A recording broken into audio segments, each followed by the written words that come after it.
Imagine a world where the glitz and glamour you see on social media, the private jets, the mansions, the endless parties, is just a thin veil, a cover, hiding something truly disturbing beneath. Imagine working for years side by side with two of the biggest names in entertainment, seeing things no one else does. And every single day, beneath the smiles and the flashing lights, feeling a gnawing, constant fear. This isn't just about celebrity gossip anymore. This is about real people, real fears, and the shocking secrets that only those closest to the power can truly witness. Today, in the most explosive trial rocking Hollywood, a single, chilling statement from a key insider has just changed everything. It's a statement so simple, so direct, yet it carries the weight of years of silent observation. A statement that speaks volumes about a darkness many suspected, but few dared to confirm. We've been dissecting the Diddy trial, unraveling the layers of accusations, testimonies, and dramatic twists. We've heard about alleged violence, threats, and a chilling web of control. But what if the person closest to one of the central figures, Cassie Ventura, always felt a deep, unwavering concern for her safety, even when others might not have understood why? What if this constant worry was so ingrained, so much a part of their daily life, that even in moments that seemed innocent to outsiders, alarm bells were ringing for them?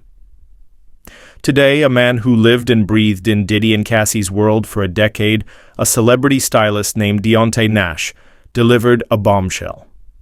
Under intense questioning from the defense, an attempt was made to paint him as someone who didn't care, someone who didn't have concerns. The defense lawyer, today a man who lived and breathed in Diddy and Cassie's world for a decade, a celebrity stylist named Deonte Nash, delivered a bombshell. Under intense questioning from the defense, an attempt was made to paint him as someone who didn't care, someone who didn't have concerns. The defense lawyer, Xavier Donaldson, tried to poke holes in Nash's earlier testimony, specifically about an incident in a hotel room over New Year's 2016-2017. Nash had previously said he left the room after Cassie mentioned Diddy wanted to invite another man over. The defense tried to argue, if you left, you couldn't have had concerns, right? But Nash's response was sharp, unwavering, and utterly profound. It was a three-word declaration that cut through the legal theatrics and exposed a deeper, ever-present dread. When asked if he had concerns about Cassie's safety in that very moment, or generally, his reply was chillingly direct. I always did. Think about that. Always. Not sometimes. Not occasionally, but always. This simple statement cracks open a window into a reality far removed from the red carpets and music videos. It suggests that for someone on the inside, the alleged danger wasn't just a fleeting incident, it was a constant, looming presence. It implies that even when situations might have seemed neutral to an outsider, an instinct, a gut feeling, or even direct knowledge, kept this person perpetually on edge regarding Cassie's well-being. But here's the unsettling question. If he always had concerns for her safety, what exactly did he see and hear that led to such a profound, constant fear? What specific incidents, beyond what we've already heard, solidified this deep-seated worry? And if he was so concerned, why did he still leave the room in that specific New Year's incident as the defense attorney pressed him on? Was he powerless to intervene, or was his own safety at risk if he stayed? This isn't just about one incident. This singular statement from Deonte Nash, I always did, hints at a much larger, more systemic issue, a daily fear that permeated Cassie's life. It suggests a pattern of behavior that was so consistent, so pervasive, that it bred constant anxiety in those around her. It elevates his testimony from a series of shocking stories to a continuous narrative of alarm. The Diddy trial continues to unearth layer after layer of deeply unsettling details. Deonte Nash's testimony, particularly this powerful admission, adds another critical piece to the prosecution's case, suggesting a constant underlying threat to Cassie Ventura's safety during her time with Sean Combs. How will the defense attempt to counter this profound statement of always having concerns for her safety? And what other moments did Nash witness that solidified this pervasive fear? The answers to these questions are crucial, and they lie deeper within the unfolding drama of this high-stakes trial. Stay with us as we break down every new development, every shocking revelation, right here on CEtrends. The courtroom is a battleground of words where every statement is questioned, every motive explored. Deonte Nash, a celebrity stylist who spent a decade within Diddy and Cassie Ventura's inner circle, returned to the stand, but this time he faced the fierce scrutiny of the defense. Diddy's attorney, Xavier Donaldson, began his cross-examination, looking to challenge Nash's credibility and the very idea that Cassie Ventura was in danger. Donaldson immediately went for a specific moment Nash had previously described, New Year's Eve, 2016 into 2017. Nash had testified that he was in a hotel room with Cassie and Diddy when Cassie mentioned that Diddy wanted to invite another man over. Nash then left the room. The defense attorney saw an opening. He suggested that if Nash truly had concerns for Cassie's safety, why would he simply leave the room without asking any questions or making a fuss? It was a direct challenge, trying to imply that Nash's actions didn't match his claims of concern, but Deonte Nash stood firm. When Donaldson pressed him, asking if he really had concerns about Ventura's safety, Nash's response was a simple, yet incredibly powerful, "I always did." This wasn't just about that one New Year's Eve. This was a statement that spoke to a constant, underlying fear that had been present throughout his years working for Diddy and being close to Cassie. It suggested a level of worry that transcended individual incidents, pointing to a pervasive sense of unease. Donaldson, trying to underscore his point, followed up directly. "In this situation, you left the room anyway, correct?" Nash, without hesitation, confirmed, "Yes." This exchange highlights a critical dilemma. If someone always has concerns for another's safety but still leaves a situation, what does that say about the environment they were in? Was Nash simply being obedient? Was he powerless to intervene further? Or was his own safety a factor in his decision to step away? These are the kinds of questions the jury and you, our viewers, are left to ponder. This brief but impactful exchange sets the stage for the deeper understanding of the alleged control and fear that ran through Diddy's circle. Deonte Nash's testimony isn't just about one incident or one statement, it's about a decade of first-hand observation. From 2008 to 2018, he was deeply embedded in the lives of Sean Diddy Combs and Cassie Ventura. He started as a young intern in the fashion department at Bad Boy Entertainment, Diddy's powerhouse company. He climbed the ranks, becoming a celebrity stylist, a trusted figure who had a front-row seat to the daily realities behind the dazzling facade of fame and fortune. This long tenure means he witnessed patterns, not just isolated events, which is crucial for the prosecution's case. The intense atmosphere of the courtroom even saw a brief moment of unexpected humor. Assistant U.S. Attorney Maureen Comey, during her direct examination, showed Nash a headshot of himself from his time working for Diddy. Nash, laughing, joked about how glamorous it was, confirming it was indeed him, but playfully adding, "Yes, I look amazing," which brought a ripple of laughter through the court. These small human moments, though fleeting, remind us that even in trials of this magnitude, there are real people under immense pressure. But the light-hearted moment quickly faded as Nash plunged into the dark heart of his testimony. He detailed multiple occasions where he personally heard Diddy threaten Cassie Ventura. The most chilling? Hearing Combs tell Ventura he would beat her Nash described Cassie's reaction to these terrifying threats. She would cry, sometimes she would just stay in the house for days and go in a cocoon. Imagine the constant dread of living with such fear affecting your everyday life. Diddy's alleged control wasn't just physical. Nash testified to a deeply disturbing pattern where Combs would threaten to sabotage Cassie's music career, telling her he would not release her music anytime she did something he didn't like. This wasn't just about creative differences. It was about holding her dreams hostage. And perhaps even more sinister, Nash stated that Combs threatened to get Cassie's parents fired from their jobs. This level of alleged manipulation and threat, extending to her family, painted a clear picture of comprehensive control. Nash's testimony reached its most shocking point when he detailed Diddy's alleged threats to send sexually explicit videos of Cassie Ventura to the internet, even promising to start by sending them to her parents' employers. This is a crucial element in the prosecution's argument that Diddy used force, fraud, or coercion to control Cassie. Nash also revealed a deeply disturbing detail.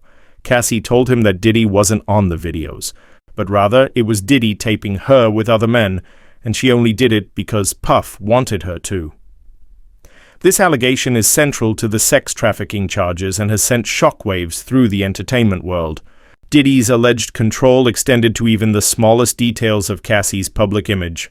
Nash recounted a 2014 party where Diddy allegedly grabbed Nash by the jacket, demanding that Cassie, who looked bomb with her hair down, wear her hair up instead.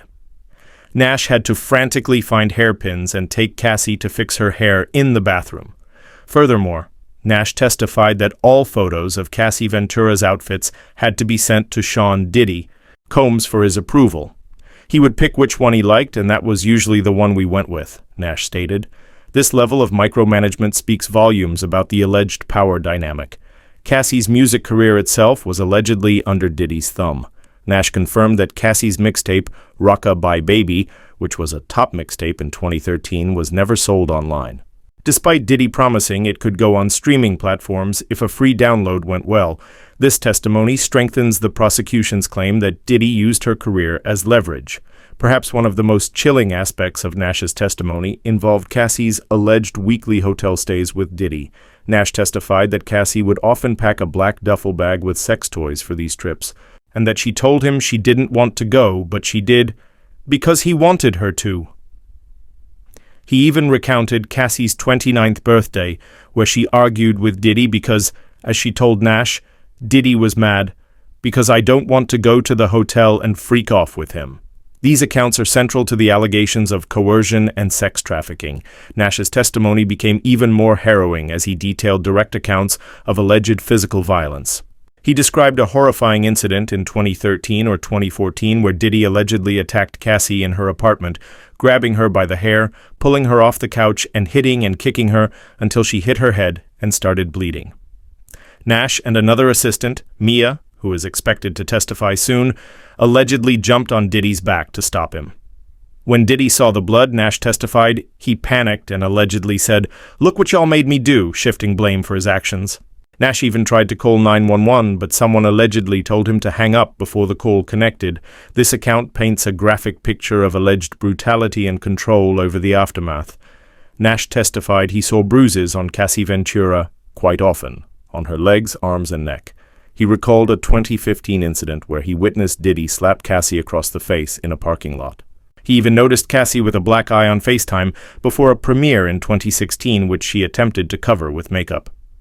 This consistent observation of injuries paints a grim picture of alleged ongoing abuse. Crucially, Nash admitted that he never reported any of the violence he witnessed out of fear that Combs would retaliate. This powerful statement speaks to the alleged climate of fear that surrounded Diddy and why many individuals might have been hesitant to come forward. He even described an incident where Diddy allegedly searched Nash's home for Cassie, looking in bizarre places like the oven. I don't know why he looked in the oven. Nash's own fear was so real that he ended up sleeping in a different hotel after losing a car he believed was Diddy's security following him, and found his backpack stolen the next morning. Diddy's alleged violence wasn't confined to Cassie. Nash testified that Diddy was violent with him personally a few times, including an incident where Diddy allegedly grabbed him and threw him on a parked car during a music video shoot. These accounts solidify the alleged pattern of aggressive behavior. CNN legal analyst Misty Maris underscored the significance of Deonte Nash's testimony. She explained that Nash's detailed accounts of how Sean Diddy Combs allegedly controlled Cassie Ventura's life, from her persona and wardrobe to threats against her music career and family, are critical for the prosecution to prove the underlying racketeering conspiracy charge. Maris noted that these threats speak directly to the force, fraud, or coercion that prosecutors must establish for the sex trafficking allegations. Nash, being a subpoenaed witness with seemingly no personal agenda for being there, comes across as a credible voice in this complex narrative. The defense, naturally, is working tirelessly to counter these devastating allegations. They've moved for a mistrial, citing prosecutorial misconduct regarding destroyed fingerprint evidence from Kid Cudi's home, though that motion was denied. Their cross-examination of Nash, trying to highlight any inconsistencies or personal biases, is a clear attempt to discredit his powerful testimony. They've tried to emphasize Diddy's role in Nash's career launch and the idea that music labels often have control over artists' images, attempting to normalize some of the alleged controlling behaviors. The trial is progressing rapidly. The prosecution has indicated they are ahead of schedule and may finish presenting their case by the end of the second week of June. This suggests they believe they have enough compelling evidence and don't need to call every planned witness. Meanwhile, Diddy's defense team continues to express concerns about their limited access to their client in jail, which could become another point of contention. Outside the courtroom, we've seen other developments. Sherry Hayes, an exotic dancer who previously testified about being involved in freak-offs with Diddy and Cassie, publicly apologized to Cassie Ventura on CNN. Hayes admitted he had no idea what Cassie was truly going through and expressed remorse if his involvement furthered her suffering. This public apology, coming after Cassie's emotional testimony, adds another layer to the public's understanding. And in a poignant counterpoint to the dark intensity of the trial, Cassie Ventura and her husband, Alex Fine, have welcomed their third child, a son. Deonte Nash even shared a moment of congratulations with Cassie just yesterday after her baby's birth. This beautiful personal news highlights Cassie's journey to build a new life away from the alleged traumas of her past. Interestingly, despite the horrific events he described, Deonte Nash stated that he doesn't hate Diddy, explaining, I don't. It's just not in me. He also confirmed he has not pursued any legal action or money from Diddy, simply wanting to get out of here. This unique perspective from a witness who endured alleged violence himself adds a complex layer to his testimony and reinforces his credibility. The Diddy trial has become a crucial examination of power, celebrity, and alleged abuse at the highest levels. Deonte Nash's testimony, particularly his statement about always having concerns for Cassie Ventura's safety, truly drills down into the pervasive fear that allegedly existed within Diddy's inner circle. What are your raw, unfiltered thoughts on Nash's chilling account? Did any specific details stand out to you the most? Share your comments below.